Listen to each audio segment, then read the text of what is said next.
secara internal dan eksternal.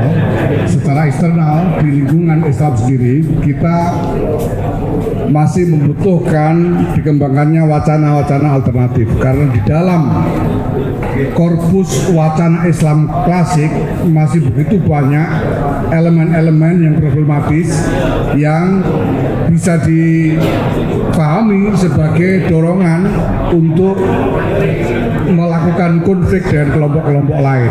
Itu realitasnya. Dan elemen-elemen yang problematis inilah yang kemudian diperalat oleh aktor-aktor politik untuk memicu konflik-konflik yang aktual yang terjadi di sepanjang sejarah. Nah, kita butuh lebih pengembangan wacana alternatif khususnya terkait dengan syariat dalam soal ini. Itu sebabnya pada tanggal 6 Februari yang lalu Nahdlatul Ulama menggelar Muktamar Internasional Fikih Peradaban yang pertama, yang di situ didiskusikan tentang posisi piagam PBB dan organisasi PBB di mata syariat.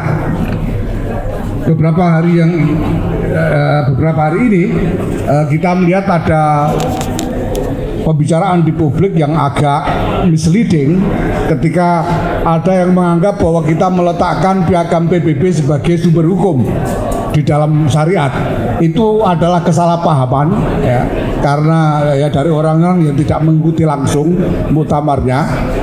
Yang sebetulnya adalah bahwa muktamar itu menyimpulkan bahwa piagam PBB berfungsi sebagai piagam kesepakatan global yang mengikat kepada umat Islam.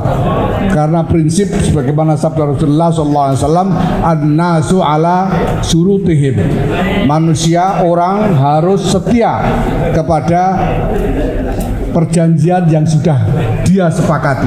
Karena kita semua terlibat dalam kesepakatan itu, maka kita semua umat Islam maupun non-Muslim semuanya terikat pada apa yang ada di dalam piagam PBB itu. Dan dari situlah kemudian lahir konsekuensi syariat yang berbeda.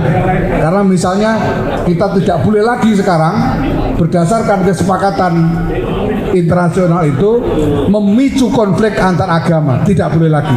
Karena ini adalah kesepakatan yang mengikat kita semua. Nah, kita butuh mengembangkan ini sampai ke tingkat bahan-bahan ajar untuk lembaga-lembaga pendidikan agama kita. Karena ini masih sangat kurang. Kita tahu sampai sekarang bahan-bahan ajar di lembaga-lembaga pendidikan agama, khususnya Islam, ini masih kurang sekali mengembangkan wacana syariat yang tandas seperti ini.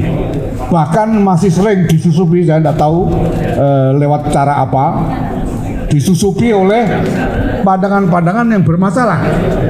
Sampai kemudian ada yang anti hormat bendera dan sebagainya ini karena disusupi oleh pandangan-pandangan yang bermasalah, sementara kita sendiri masih kekurangan bahan ajar yang sungguh-sungguh dibutuhkan untuk mendidik anak-anak kita.